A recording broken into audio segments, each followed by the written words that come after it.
Let's return to telephone support. The service specialist has returned the call and is talking with the customer. And I do apologize.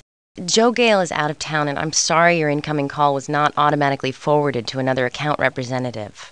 Well, he could have at least left a message indicating he wasn't there.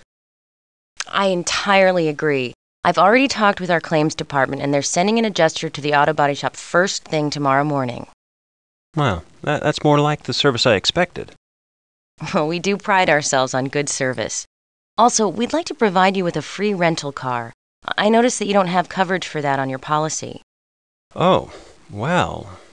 And given your experience, we have a new service that you might want in the future. It's our just-in-time adjuster service that we've instituted at a number of auto body shops. You simply go to one of these garages and they can take care of you on the spot. That sounds like progress. How much does it cost?